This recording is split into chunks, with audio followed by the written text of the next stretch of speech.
There was blood on the driveway. My sister stood there holding her torn dress, trying to cover herself. The two fake HOA cops who just ripped her dress suddenly looked scared when her Special Forces badge fell to the ground with a loud ring. That moment changed everything, not just for us but for everyone in our neighborhood who had been bullied by these HOA tyrants. This is the story of how fake authority figures messed with the wrong family and how one bad day freed our entire community. Before we start the story, please comment from which country you are watching. Don't forget to subscribe for more videos like this. 6 months earlier, I convinced my sister Megan to buy the house next door to mine in Pinewood Estates. After 12 grueling years in Special Forces including 3 tours in combat zones, she deserved peace. What I didn't tell her, what I foolishly thought wouldn't matter, was how controlling our homeowners association had become. It'll be perfect, I promised her. Quiet neighborhood, good security, and we can have coffee together every morning. Megan trusted me completely. She always had, ever since we were kids and I protected her from playground bullies. Now the roles were reversed. She had become the protector, the highly trained operator who could disarm a man in seconds. But I never imagined she would need those skills in our suburban paradise. She used most of her military savings to buy the modest 3-bedroom ranch house. The day she moved in, she planted a small garden in the front yard. Nothing fancy, just some native wildflowers that wouldn't need much water. Your first violation, I joked, helping her dig the flower beds. Her laugh still haunts me. What are they going to do? Fine me for planting flowers? Yes, that's exactly what they did. The HOA of Pinewood Estates wasn't always corrupt. When I first moved in 5 years ago, they focused on reasonable things. Making sure trash was collected, organizing block parties, helping elderly residents with snow removal. Everything changed when Richard Kingsley got elected as HOA president. A failed police academy applicant with something to prove, he turned our peaceful community into his personal kingdom. His right-hand man was Trevor Walsh, a former security guard fired for excessive force. Together, they implemented what they called enhanced community standards enforcement. In reality, this meant they dressed in uniforms deliberately designed to look like police officers, drove around in a white SUV with community enforcement painted on the sides, and harassed residents over minor issues. Most people were too intimidated to fight back. The few who tried found themselves buried in fines or targeted for special inspections. One elderly couple was fined $16,000 for having their grandchildren's toys visible in their yard. A single mother had her car towed for being parked 2 inches too far from the curb. I kept my head down, followed every rule, and warned Megan to do the same. She tried, she really did. The first violation notice came 3 days after Megan moved in. Unauthorized landscaping modifications, it read, with a $250 fine. She paid it and removed the wildflowers. The second violation came a week later. Improper window covering visibility. Her bedroom curtains were apparently the wrong shade of beige. Another $350 fine. She replaced them. Then came notices for excessive door usage and $200 fine. Unauthorized vehicle parking pattern, $300 fine. Improper mail retrieval timing, $150 fine. None of these violations existed in the actual HOA guidelines. I checked. They were making them up, targeting my sister specifically because she was new and they thought she would be an easy mark. This is ridiculous, Megan said one evening as we sat on my back patio, yet another violation notice in her hand. I've been stationed in territories with warlords less controlling than these people. I begged her to just comply. It's not worth the fight, I insisted. The last person who really stood up to them ended up with so many fines they had to sell their house. She agreed reluctantly, but I saw something in her eyes, a soldier's assessment, calculating odds, identifying threats. She was complying for now, but her patience had limits. Those limits were reached exactly 43 days after she moved in. Now here come that fake inspection day. It was a perfect Saturday morning. Megan had the weekend off from her consulting job at the military training facility an hour away. She was wearing her favorite dress, a simple blue sundress with tiny yellow flowers. It had been a gift from her unit when she left active duty, and she cherished it. I'm going to repaint my shutters today, she mentioned over our morning coffee on my porch. The exact shade specified in the HOA guidelines. I was about to respond when the white community enforcement SUV pulled up in front of her house. Richard and Trevor stepped out, both wearing their police-like uniforms, complete with badges that from a distance looked official. They even had utility belts with tasers and pepper spray. Inspection time. Richard called out with a smirk. We've received complaints about potential multiple violations. Megan set down her coffee cup. I wasn't notified about any inspection. Emergency inspections don't require notification, Trevor said, already walking toward her backyard gate. Section 5, paragraph 18 of the amended guidelines. Another made-up rule. I'd read every page of those guidelines. I'll handle this, Megan said quietly to me. Go inside. I should have stayed. Maybe things would have turned out differently. But 12 years of watching my sister command military operations had taught me she knew how to handle herself. So I went inside and watched through my kitchen window as Megan approached the two men who were now on her property. Through my window, I could see but not hear the initial conversation. Megan stood with her arms crossed as Richard gestured aggressively toward her newly painted mailbox. Trevor was taking pictures with his phone, circling her property like a vulture. When they demanded to enter her house, she refused. That's when Richard pulled out a document that looked official. Later we would learn it was completely fabricated. We have authorization to inspect for health and safety violations, he shouted loud enough for me to hear through the window. If you refuse, it's an automatic $5,000 fine and potential property lien. Megan took the paper, reading it carefully.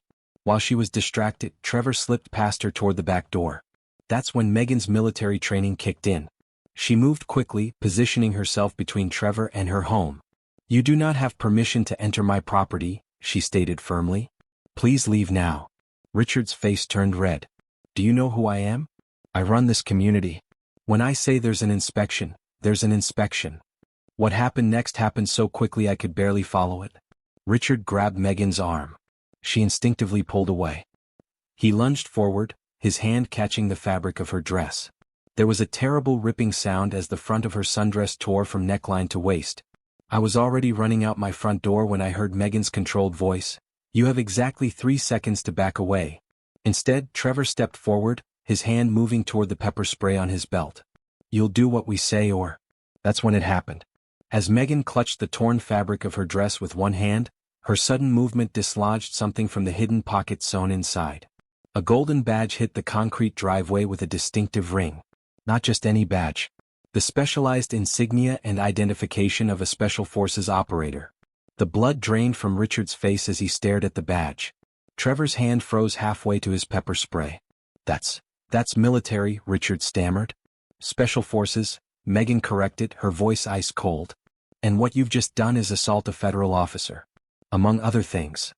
I reached them just as Trevor found his voice. We're HOA enforcement. We have the right to. You have the right to remain silent, came a new voice from the street. We all turned to see 2 actual police officers approaching. My elderly neighbor Mrs. Finch had called them when she saw what was happening. These men assaulted this woman, one officer said, not a question but a statement. They had seen enough from their patrol car. They're impersonating police officers, Megan added, still holding her torn dress together. Their uniforms, vehicle marking, and badges are all designed to create the impression they have legal authority they don't possess. The real officers exchanged glances. That's a serious felony charge. What happened next was like a scene from a movie. Richard tried to run. He made it 3 steps before one of the officers tackled him to the ground. Trevor, seeing his boss face down on the lawn, raised his hands in surrender. I was just following orders, he whimpered as handcuffs clicked around his wrists. On your knees, the officer ordered Richard, who was struggling and shouting about his authority in the neighborhood. When Richard continued to resist, the officer forced him down. Richard Kingsley, you're under arrest for assault, impersonating a law enforcement officer, attempted breaking and entering and resisting arrest, the officer recited, the words carrying across the suddenly silent street. Neighbors were emerging from their homes, watching in disbelief as the neighborhood tyrants were being led away in handcuffs. You can't do this to me. Richard screamed as they placed him in the back of the patrol car. I run this neighborhood. Not anymore, whispered Mrs. Finch, who had come to stand beside me. In her trembling hand was her phone. She had recorded the entire incident. The arrests were just the beginning. Detective Marcus Santos was assigned to the case, and what started as a simple assault investigation quickly expanded into something much larger. We've never seen anything quite like this, he told us 3 days later, sitting at my kitchen table with case files spread out before him. It's like they created their own little dictatorship. The search of Richard's home revealed filing cabinets full of fabricated violation notices, financial records showing hundreds of thousands in collected fines, and a computer containing templates for fake legal documents, including the inspection authorization they had shown Megan. Most disturbing were the detailed notes on each homeowner, personal information, daily routines and vulnerabilities. The elderly, single parents and military families were specifically targeted as easy marks. "They studied you all like predators," Detective Santos said, disgust evident in his voice. "They knew who would fight back and who would just pay to avoid trouble." The investigation expanded beyond Pinewood Estates when police discovered connections to 3 other HOAs in neighboring counties. Richard had been advising them on his enforcement techniques. The preliminary hearing was scheduled for 2 weeks after the arrests. The district attorney had added charges daily as the investigation uncovered more evidence. By the time we arrived at the courthouse, Richard and Trevor faced over 30 criminal counts each.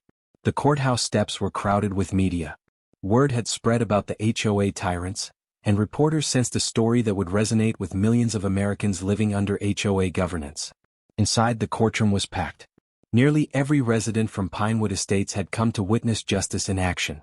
Mrs. Finch sat in the front row, her back straight despite her arthritis, clutching her purse containing the phone with the damning video evidence. When the bailiff called "All rise," the room fell silent. Judge Eleanor Harmon entered, her expression severe as she surveyed the crowded courtroom. "Be seated," she instructed, adjusting her glasses to review the case summary. "Commonwealth versus Kingsley and Walsh. Quite the list of charges we have here." Richard and Trevor were brought in wearing orange jumpsuits, their hands and feet shackled. Richard's arrogance had melted away, replaced by nervous glances at his high-priced attorney. Trevor looked like he might vomit. The district attorney, Sarah Mitchell, approached the bench. "Your Honor, the Commonwealth is prepared to demonstrate that the defendants engaged in a systematic campaign of intimidation, fraud, and financial exploitation under the guise of homeowners association enforcement." Richard's attorney, a sleek man in an expensive suit, stood. "Your Honor, my client was merely enforcing community guidelines as elected HOA president. This is a civil matter that has been criminalized beyond reason." Judge Harmon's eyes narrowed. "Save your opening statement, Counselor. This is a preliminary hearing to determine if there's sufficient evidence to proceed to trial." What followed was 3 hours of devastating testimony. Detective Santos presented financial records showing over $400,000 in collected fines over 2 years, most of which had disappeared into personal accounts. The police body cam footage showed Richard's violent resistance during arrest. Mrs. Finch's video of the assault on Megan played on screens throughout the courtroom, drawing gasps when Richard tore her dress. But the most powerful moment came when Megan took the stand. She didn't mention her military background until the defense attorney tried to portray her as uncooperative with legitimate HOA authorities. "Ms. Reynolds, would you please tell the court about your occupation?" asked District Attorney Mitchell.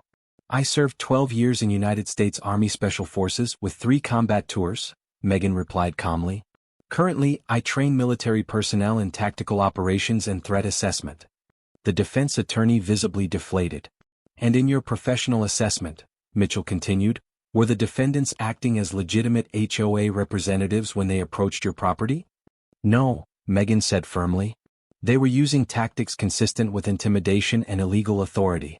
Their uniforms, vehicle, and equipment were deliberately designed to create the false impression of law enforcement status." When it was the defense's turn for cross-examination, Richard's attorney tried a different approach. "Ms. Reynolds, isn't it true that you refused to comply with legitimate HOA guidelines after moving into Pinewood Estates?" Megan looked him directly in the eye. "I complied with every legitimate guideline in the HOA manual. I paid over $1,500 in fabricated fines before the assault. The defendants created false violations that didn't exist in any approved HOA documentation." "And you have proof of this?" the attorney asked condescendingly. "Yes," Megan replied. "I documented every interaction, photographed my property before and after each claimed violation, and recorded conversations when legally permitted. I also obtained the official HOA guidelines from the county records office and cross-referenced them with the rules I was being fined for breaking. None matched." From the defendant's table, Richard stared at Megan with hatred.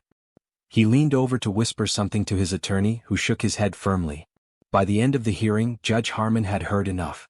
"I find there is more than sufficient evidence to proceed to trial on all charges. Bail is denied for both defendants due to the ongoing investigation into additional crimes and the defendants' established pattern of intimidation against witnesses." Richard exploded at this news. "This is robbery. They're all liars," he screamed as officers moved to restrain him. "I'll remember every one of you. Add threatening witnesses in court to the charges," Judge Harmon said calmly, banging her gavel. "And contempt of court. Remove the defendants." As they were led away, Trevor was sobbing.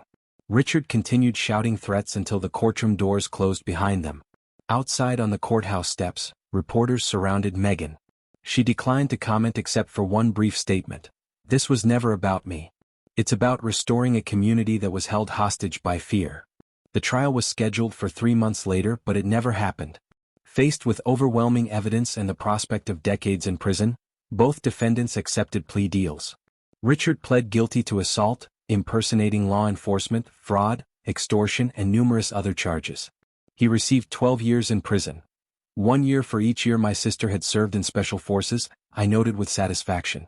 Trevor, who cooperated with investigators and testified against Richard, received 5 years for his role as the enforcer in the scheme. The sentencing hearing was even more crowded than the preliminary hearing had been. Victims from all 4 affected HOA communities filled the courthouse, some bringing photos of homes they'd been forced to sell after being bankrupted by fraudulent fines. Judge Harmon allowed impact statements from community members. Mrs. Finch spoke first, her voice quavering but determined. "I'm 78 years old," she began. "I've lived in Pinewood Estates for 30 years. After my Harold died, these men targeted me. They fined me for roses that were too tall, for getting my mail at unauthorized times, for having a bird feeder that violated aesthetic standards. I paid them over $20,000 in 2 years, my entire savings, because I was afraid they would take my home." Her testimony was followed by a dozen others, each story more heartbreaking than the last. A single father who had worked double shifts to pay fraudulent fines. A disabled veteran who had been cited for using a wheelchair ramp that violated architectural guidelines. When it was time for the defendants to speak, Trevor expressed what seemed like genuine remorse. Richard, however, remained defiant. "These people agreed to HOA rules when they bought their houses," he insisted. "I was just enforcing the standards that maintain property values." Judge Harmon was unmoved. "Mr. Kingsley, you didn't enforce rules, you invented them. You used fear and intimidation to extract money from vulnerable people. You are not a community leader, you are a common criminal." As the bailiff led Richard away to begin his sentence, he looked back at the crowded courtroom with undisguised hatred. His eyes found Megan, and in that moment I saw what true defeat looked like. The neighborhood tyrant had finally met someone he couldn't intimidate. In the aftermath of the trial, our community underwent remarkable changes.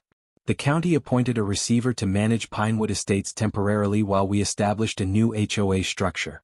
The legitimate financial records were a mess, but we discovered nearly $200,000 in a slush fund that Richard had controlled. The money was returned to the community and used to establish a legal defense fund for HOA disputes and to restore properties that had been damaged by Richard's enforcement actions. Mrs. Finch received the first grant, enough to create the elaborate rose garden she had always wanted but had been forbidden to plant. The day we all gathered to help her plant, it was like a neighborhood rebirth. 3 months after the sentencing, we held elections for a new HOA board.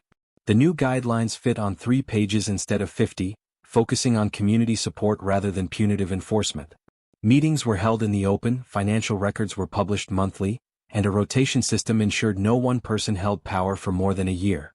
Megan declined nomination despite overwhelming support. "I'm better behind the scenes," she insisted. Instead, she established a community watch program, not to enforce rules, but to help neighbors in need. When the Peterson family's roof was damaged in a storm, the watch team organized repairs before they could even ask for help. The media attention led to something unexpected: statewide HOA reform.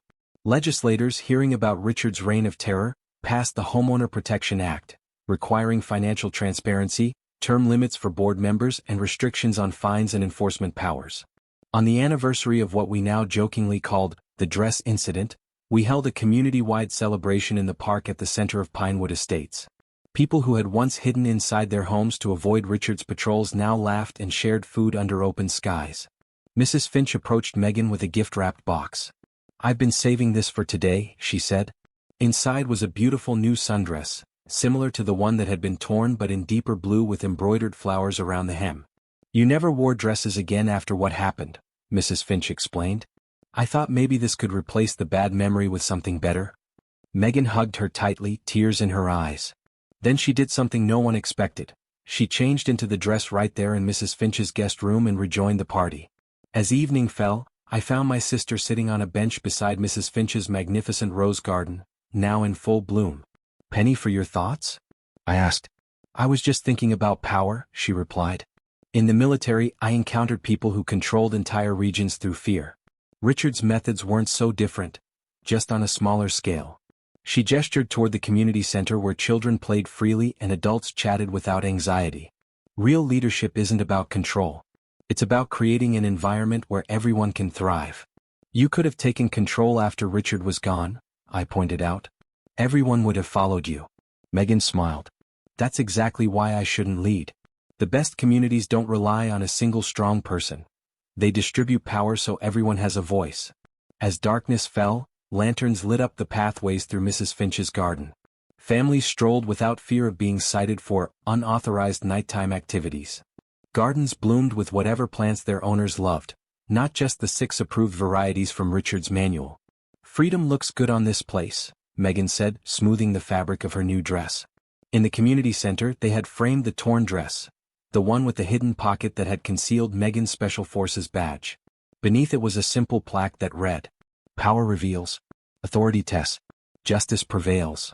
Richard still writes letters from prison sometimes, appealing his case and claiming he was just doing his job. The letters go straight to Detective Santos, who adds them to the growing file on HOA abuse cases across the state. Trevor was released after serving 3 years. He moved far away, but before leaving he stopped by Megan's house to apologize. She accepted his apology but warned him, "The uniform doesn't make the authority. Remember that." As for Pinewood Estates, we've become something of a model community. Proof that neighbors can govern themselves with compassion rather than fear. Property values have actually increased, not because of strict enforcement but because people want to live in a place where they feel both free and supported. Sometimes I look at my sister, Special Forces operator, community hero, reluctant legend, and marvel at how differently things might have turned out if Richard had chosen any other house to target that day. If he hadn't torn her dress. If her badge hadn't hit the concrete with that distinctive ring that still echoes in my memory. But perhaps it was inevitable. Tyrants always push too far eventually.